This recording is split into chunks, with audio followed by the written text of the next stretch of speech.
Hi hello welcome to BRK education. నేను మీ కీర్తి. ఈరోజు మనతో పాటు ఉన్నారు కాంగ్రెస్ రాష్ట్ర కేంద్ర మేనిఫెస్టో కమిటీ మెంబర్ మరియు రాష్ట్ర గ్రంథాలయ సంస్థ చైర్మన్ డాక్టర్ రియాజ్ గారు మనతో పాటు ఉన్నారు. సార్తో మాట్లాడదాం. నమస్కారం సార్. తెలంగాణలో అందాల పోటీలు అవసరమా అని అందరు అంటున్నారు సార్.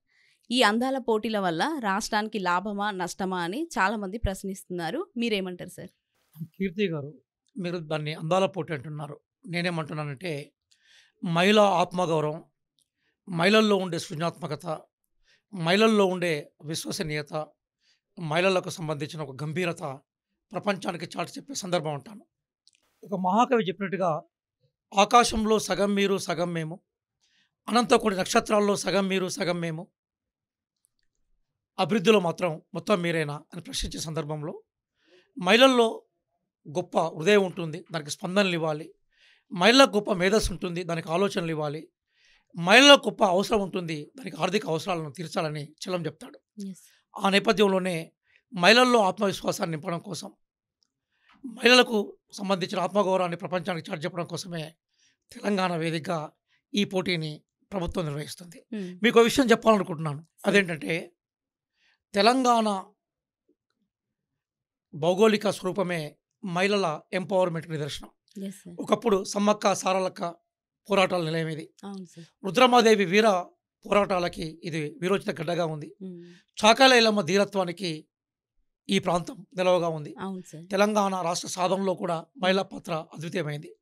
కాబట్టి ఏ తెలంగాణ పౌరుషానికి, ఏ తెలంగాణ వారసత్వానికి ఈ ప్రాంతం ప్రధానంగా ఒక భూమికనిచ్చిందో ఆ భూమిక మీదనే ఈరోజు ఈ పోటీలు నిర్వహించడం వల్ల తెలంగాణ అమ్మాయిలకి, ప్రధానంగా తెలంగాణ మహిళలకి మరింత గౌరవాన్ని ఇచ్చే క్రమంలో మాత్రమే ఈ పోటీలు నిర్వహించాలని ప్రభుత్వం భావించింది. కాబట్టి ప్రభుత్వంలో ఒక భాగంగా ఈ పోటీల్ని మేము ఆస్వాదిస్తున్నాం. ఈ పోటీల అవసరాన్ని గుర్తిస్తున్నాం. ఈ పోటీలు రేపు ప్రపంచానికి, ప్రధానంగా మహిళా లోకానికి ఆదర్శంగా ఉంటాయని భావిస్తున్నాం. ఓకే.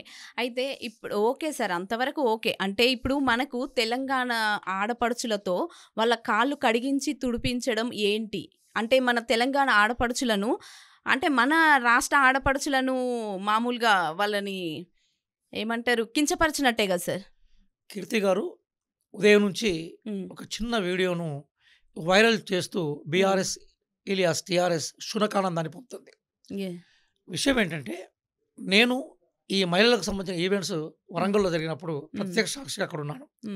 రాష్ట్ర గ్రంథాలయ సంస్థ చైర్మన్గా నాకు అందిన ఆహ్వానం మేరకు అక్కడికి వెళ్ళాను. కీర్తి గారు, తెలంగాణకు సంబంధించిన సంస్కృతి సాంప్రదాయాలు మీకు బాగా తెలుసు. మనం పవిత్ర ఆలయాల్లోకి వెళ్లే ముందు కాళ్ళు కడుక్కొని వెళ్తాం. లేదా మన ఇంటికి ఎవరైనా అతిథి వస్తే చెంబుల్లో నీళ్ళు ఇచ్చి కాళ్ళు కడుక్కోమని చెప్తాం. తెలంగాణలో ప్రతి ఇంటి ముంగట గ్రామీణ సమాజాల్లో ఒక గోలెం ఉంటుంది. గోలెం పక్కనే ఒక చెంబు ఉంటుంది.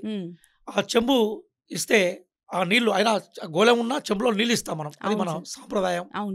ఆ నేపథ్యంలోనే ప్రపంచంలో వివిధ దిశల నుంచి వచ్చిన మహిళలకి గౌరవించే క్రమంలో భాగంగానే బేసికల్గా చెంబులో నీళ్ళు ఇచ్చారు. అది కేవలము ఒకరికి ఇచ్చింది కాదు, అక్కడ ఉన్న వాళ్ళందరికీ ఇచ్చారు. ఇస్తే అందులో ఒక అమ్మాయి కొత్త అత్యుత్సాహంతో ఆ చెంబుని కిందికి ఇచ్చేసి కాళ్ళ మీద నీళ్లు పోసే ప్రయత్నం చేసింది. ఒకటే అమ్మాయి, ఒకటే దృశ్యం మాత్రమే. దాన్ని ఈరోజు పూర్తిగా వైరల్ చేసి తెలంగాణ మహిళల ఆత్మగౌరవాన్ని ఇబ్బంది పెట్టిలని చెప్పేసి ప్రచారం చేస్తున్నారు. ఇదే టీఆర్ఎస్ ఇలియాస్ బీఆర్ఎస్ శ్రేణులు అడుగుతున్నాను. కేసీఆర్ గారు మొట్టమొదటిసారిగా క్యాబినెట్ ఫామ్ చేసినప్పుడు ఒక్క మహిళ లేదు. కేసీఆర్ గారు తన నిర్ణయాలను తీసుకున్నప్పుడు ఒక మహిళ లేదు తనతోటి. అట్లాగే మహిళలను పూర్తిగా అవమానించే చరిత్ర టీఆర్ఎస్ ఇలియాస్ బీఆర్ఎస్ది. ఈరోజు విదేశాల నుంచి వచ్చిన మహిళలు ఎవరుతున్నారో, విదేశాల నుంచి వచ్చిన మహిళలు మన అతిథులు, మన అక్కలు, చెల్లెళ్ళు, మన అమ్మలు, అట్లాగే మన కుటుంబ సభ్యులాగా భావించినప్పుడు మన వాళ్ళు మన దగ్గరికి వచ్చినప్పుడు మర్యాద చేసే క్రమంలోనే చెంబులో నీళ్ళు ఇచ్చారు. అందులో ఒక్కటే ఒక మహిళ దగ్గర, ఒక విదేశీ ప్రతినిధిగా వచ్చిన మహిళ దగ్గర నీళ్లను వాళ్ళ కాళ్ళ మీద పోసే ప్రయత్నాన్ని ఒక అమ్మాయి చేసింది.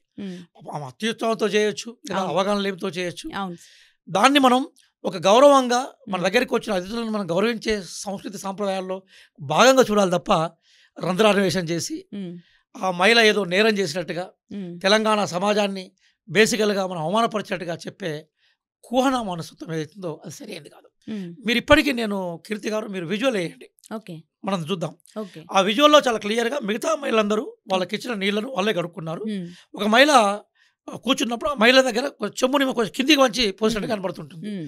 తప్ప ఆ మహిళ కాళ్ళు కడిగిందని. తర్వాత బేసికల్‌గా ఏం చేస్తాం, మన ఇంటికి వచ్చిన తర్వాత మొహం కడుక్కున్న తర్వాత కాళ్ళు చేతులు కడుక్కున్నాక ఏం చేస్తాం, తుడుచు. టవలిస్తాం. Yes sir. అది మన సాంప్రదాయం కదా. అవును సార్. కాబట్టి ఆమె టవల్ ఇచ్చింది. హ్మ్. ఆ టవల్ ఇస్తే ఆ మహిళ ఏం చేసింది, ఆ టవల్ తోటి తనకి ఎక్కడైతే నీళ్లు పడ్డాయో ఆ నీళ్ళని తీసుకుంది. ఓకే. మనం పవిత్రమైన ఆలయంగా చూసే రామప్ప దేవాలయం, హ్మ్. అట్లాగే తెలంగాణ వారసత్వానికి అది సాక్ష్యం కదా. హ్మ్. ఈరోజు యునెస్కో అవార్డు వచ్చి తెలంగాణ యొక్క మనకి గౌరవాన్ని ప్రపంచానికి గర్వంగా చాటిన దేవాలయం రామప్ప దేవాలయం. హ్మ్. ఆ దేవాలయాలకు పోయే ముందు జరిగిన ఒక చిన్న ప్రక్రియ, హ్మ్. అందులో జరిగిన చిన్న సంఘటన, ఈ ఓకే. మొత్తం సంఘటనను మొత్తం అందాల పోటీకి హ్మ్. అన్వయించి గవర్నమెంట్ బదనాం చేసే ప్రక్రియ సరైనది కాదు. హ్మ్. ఆత్మగౌరవంతో చేసిన ప్రక్రియ. హ్మ్. ఆ తల్లి, ఆ చెల్లి ఓకే. ఆ రోజు ఒక ఒక గౌరవానికి సంబంధించిన వ్యవహారాన్ని ఈరోజు చులకనగా మాట్లాడడం, దాని రాజకీయ ప్రయోజనాల కోసం ఉపయోగించుకోవడం అనేది హ్మ్. టీఆర్ఎస్‌కు భావ్యం కాదు. ఓకే. అది అనుకోకుండా జరిగిందే తప్ప కావాలని చేసింది కాదు అని మీరు అంటున్నారు. చాలా అంతే. క్లియర్. సీతక్క గారు కూడా, ఇంకా సీతక్క గారు అక్కడ ప్రత్యేక సాక్షి. ఓకే. వారు మేము గౌరవించే మంత్రివర్యులు, హ్మ్. అక్కడ ఎమ్మెల్యే, హ్మ్. ఇక్కడ వారు కూడా అక్కడే ఉన్నారు. Yes sir. కాబట్టి ఎక్కడ కూడా హ్మ్. మేము వాళ్ళ వివరణ కూడా ఇచ్చాం. ఇచ్చిన తర్వాత కూడా దాన్ని ఇంకా హ్మ్. దాన్ని కామెంట్ రూపంలో లేదా విమర్శల రూపంలో కట్టకట్టుకొని గొలుసు కట్టలాగా టీఆర్ఎస్ మహిళామణులందరూ మాట్లాడడం అనేది హ్మ్. వాళ్ళ అవగాహనలేమికి మేము చింతిస్తున్నాం. Thank you sir. మంచి ఇన్ఫర్మేషన్ ఇచ్చారు. Thank you so much sir. Thank you అండి. మీకు అట్లాగే బీఆర్కే యాజమాన్యానికి వీక్షించిన ప్రేక్షకులందరూ కూడా ధన్యవాదాలు. Okay sir.